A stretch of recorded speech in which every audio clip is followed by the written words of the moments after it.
Hey guys, welcome to another video. Blessings here today.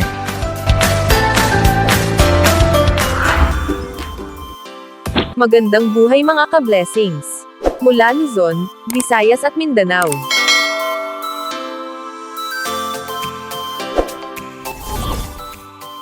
Good news mga ka-blessings. Dahil ang payout po ng cash grants para sa mga beneficiaries ng Conditional Cash Transfer Program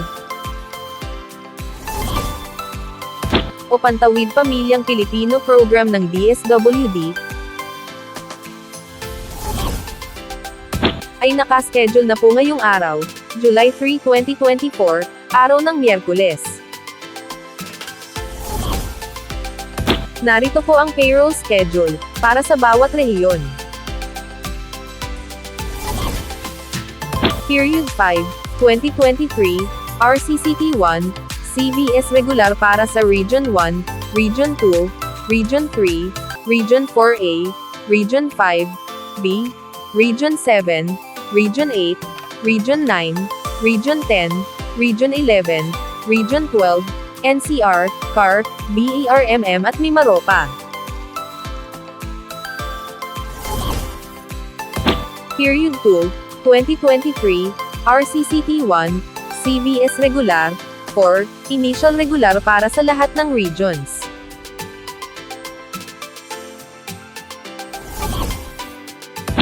Period 4, 2022, RCCT 1, CVS regular para sa Region 1, Region 3, Region 4A, Region 5, Region 6, Region 7, Region 8, Region 9, Region 10, Region 11, Region 12, NCR, Mimaropa at BERMM.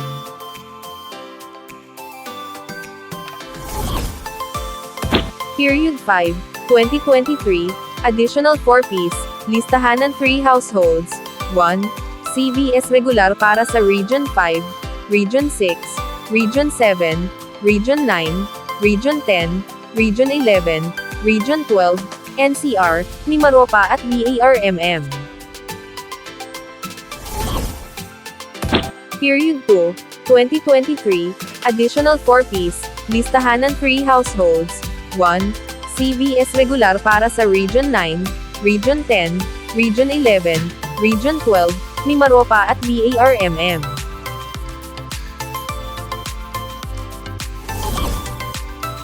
Period 6, 2022, RCCT 1, CVS regular, second round assessment batch 4, para sa lahat ng regions. Period 1, 2023, RCCT 1, CVS regular, second round assessment batch 4, para sa lahat ng regions. Period 2, 2023, RCCT 1, CVS regular, second round assessment batch 4, para sa lahat ng regions. Period 3, 2023, RCCT 1, CVS regular, second round assessment batch 4, para sa lahat ng regions. Period 4, 2023, RCCT 1, CVS regular, second round assessment batch 4, para sa lahat ng regions. Period 5, 2023, RCCT 1, CVS regular, second round assessment batch 4, para sa lahat ng regions. Period 6, 2023, RCCT 1 CVS regular, second round assessment batch 4, para sa lahat ng regions. Period 4, 2023, RCCT 13, payrolls for households under Code 14, second round assessment batch 4, para sa ARMM or BERMM.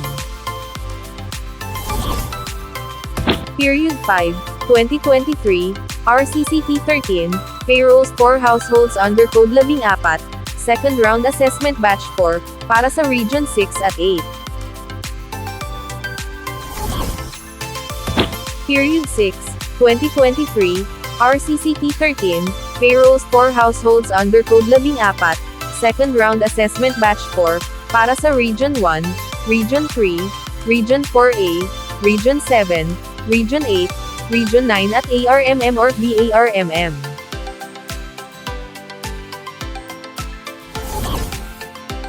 Period 1, 2024, additional 4-piece listahan 3 households, 1, CVS regular, second round assessment batch 4, para sa lahat ng regions.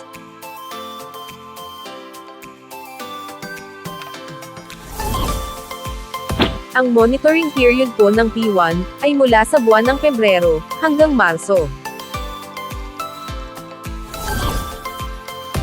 Ang monitoring period po ng P2 ay mula sa buwan ng Abril hanggang Mayo.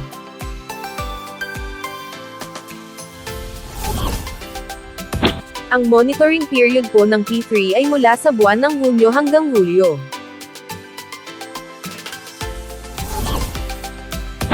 Ang monitoring period po ng P4 ay mula sa buwan ng Agosto hanggang Setyembre.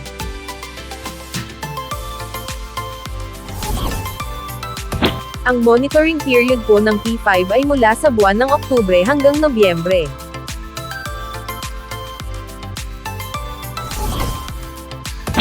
Ang monitoring period po ng P6 ay mula sa buwan ng Disyembre hanggang Enero.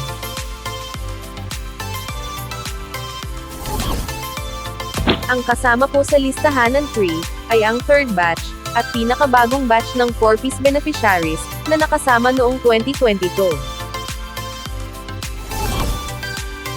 Ang RCCT, o Regular Conditional Cash Transfer, ay tumutukoy sa isang programa ng cash transfer, na nagbibigay ng regular na tulong pinansyal, sa mga benepisyaryo sa ilalim ng mga kondisyong tinakda ng programa.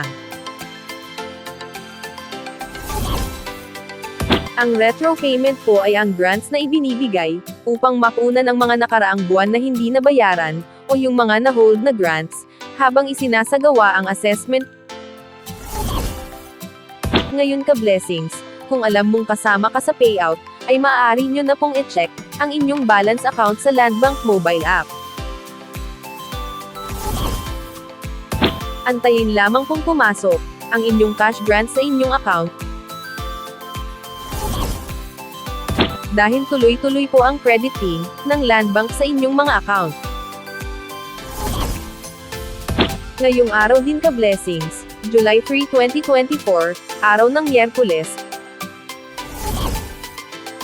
ay maaari na po kayong mag-withdraw sa ATM withdrawals sa mga piling Landbank servicing branches na malapit sa inyong lugar. Magbaon po ng payong, para hindi mabasa ng ulan. Keep safe always mga ka-blessings. God bless po. Maraming salamat po mga ka-blessings.